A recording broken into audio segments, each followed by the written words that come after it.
Welcome, this is Mother Sha-Riah, and I will speak to you about the shamanic tradition, and this time I wish to speak to you about the tools of the shaman. For all shamans, they will have their preferred devices, tools, if you like, that they will use when they are leading a journey, facilitating, as you say, journeying themselves. And each shaman will have their own preferences.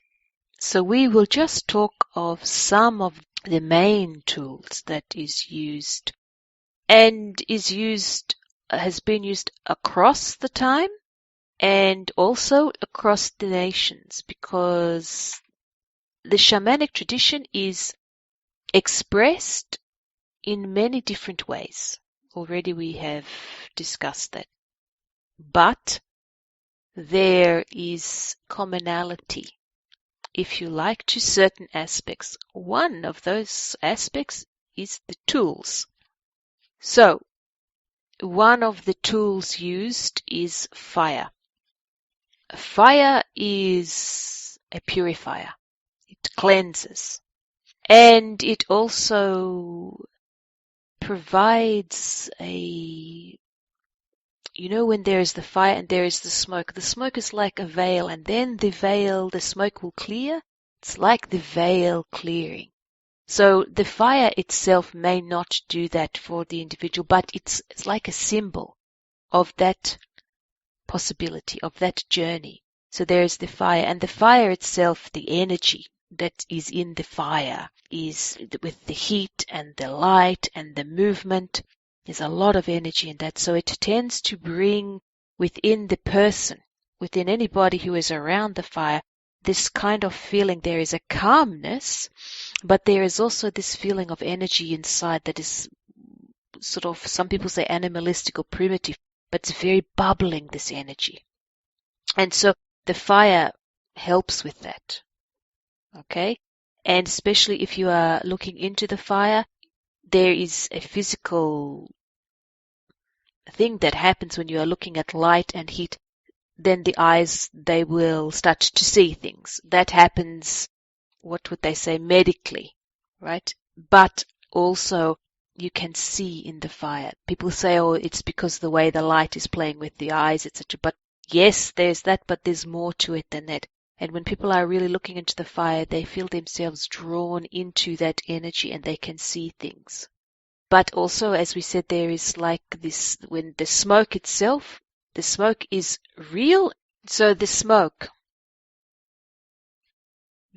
is in reality, but also is a metaphor for the veil, right? And then it clears and you can see. So the fire has this great power for the shaman.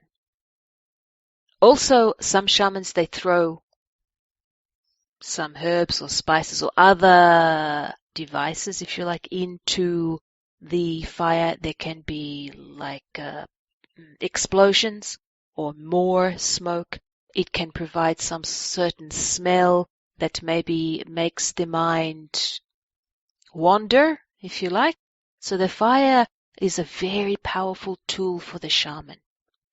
It is also contemplative. Remember that we said people can look into the fire and they can see things. You can only do that if you are in that contemplative mode. And the fire always does that. It always makes people, remember we also said that it calms people, but has that energy bubbling, but also can really set the mind. It can focus.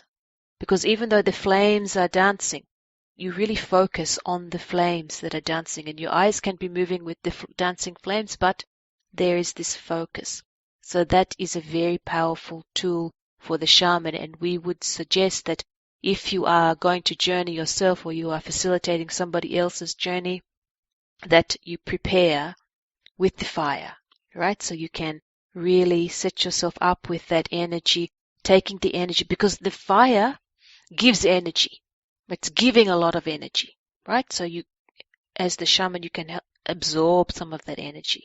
And it allows you, like I said with the smoke, to get behind the veil, right? To really get into that mindset and that emotional set and the physical and the spiritual sense of going beyond where you are now. Another tool of the shaman, which is universal, is noise, right? We say that word noise.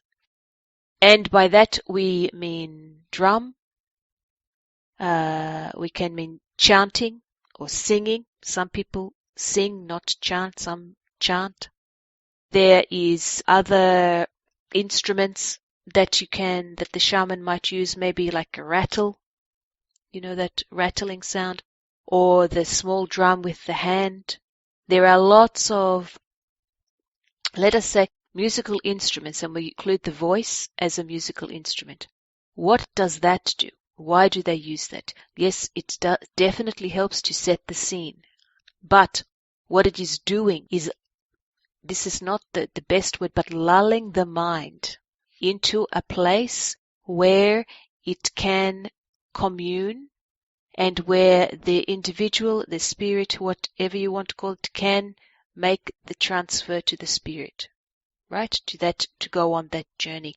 So that, and when you listen to the drum or the chanting or whatever the instrument is, you will hear that there is this sometimes quite a monotonous beat, right? Monotonous. It's not lyrical, right? With lots of different, it's the boom, boom, boom. And it's very definite and sometimes can be quite fast, even with the rattle, right? They don't just rattle crazily, it's like some sound. Tu-tum, tu-tum, tu-tum, tu-tum, tu-tum, tu-tum. You see, it's like that. So it helps to focus the person, but to lull them into this sort of space where they are surrounded by this noise, and the body learns to rely on that noise. And what happens is that the body works to that vibration, right? That's what the noise, we say noise, but we mean musical instrument or whatever. It's setting that vibration, and that the body will come to that vibration, right? That's what it's doing. So you have the fire, which helps you focus. It helps you lower the blood pressure, the heartbeat, and everything, so that you can be ready to make that transition. Then the music or the noise, it changes your vibration so that the body has no possibility but not to join that vibration, especially if you're lulled by the fire. Of course, all of these work in together. One has a different effect, right? But together, it really has this effect that the person can very comfortably go into that spirit world and go on their journey. Or the shaman to aid the person, or the shaman to go for the person, it doesn't matter. The other thing that is helpful, that lots of shamans use, is smell. Smell. And smell is something that also incorporates taste, right? So you can see what we are saying here, what we are doing here. We are really using the senses. All of the senses need to be lulled to a certain level, and then at a vibrational level that is the same. Because human beings, most human beings, they really rely on their eyesight, right? And every other sense is secondary to that. Unless they are deficient in the eyes, then another sense will take over. But they really respond and rely heavily on the eyes. That means that the vibration for the eyes is very strong. And the other senses, the vibration, the hearing would be, say, next, and then the smell, they sort of peter out, if you like. They diminish, the vibrations diminish, because the eyes are the thing. So what you are trying to do when you are trying to take somebody on a journey, or yourself, you are trying to get all of those senses, all of those physical attributes, right? Because the senses really speak of the whole physical attribute, the physicality of the person, the human being. You're trying to get them on the same vibration. When they're on the same vibration, And if you are bringing it to a vibration that is, let's say, earthly, right? The same vibration as the earth, then they are as one. Then it's very easy to go into the spirit world because then they are as one, right? When one thing is dominant like the eyesight, the vibration is not the same. So they cannot be as one until they are even, right? So the other thing that we were saying is the smell. And sometimes the shaman, they might use some smell that goes onto the fire. There are others that now they use, not now, but also they use incense, and sometimes can be quite thick to really not dull, but overpower, so that the sense of the taste and the smell is really strong. Because remember we said that with the human being, they tend to have one very strong sense and everything else is secondary. So if we go with the eyes, very strong, we really need to make that smell and taste very as strong as the eyes. That's why we also have that the noise. We have to make that quite strong and very monotonous, but also very rhythmic, so that the hearing becomes, it all becomes. So that's what's happening. Is the senses, they are like on tenterhooks, right? They are lulled into this equal vibration, but they're also like on the tenterhooks, waiting, waiting, waiting. And then it's like electricity, right? And that electricity, that's what allows you to go over, we say, to the other side of the veil, if you like. That's what allows you, because everything is vibrating at the same. So the tools of the shaman are not to be undervalued, shall we say. But all shamans have their own version of what they like, right? Of what works for them. That means that the people that come to them will be able to work with that as well. If you are with a shaman, say, and you're feeling a little bit uncomfortable because they use drums, and then you must either say, I want singing, or you go somewhere. But you, as the person going to a shaman, you will not feel comfortable and be able to go on your journey comfortably if you are not being able to get to that vibration. A good shaman will see that, right? And they will help you readjust, because all that actually is a readjustment. That's all it is. They will help you readjust. So that is the tools. That's what we say of the tools.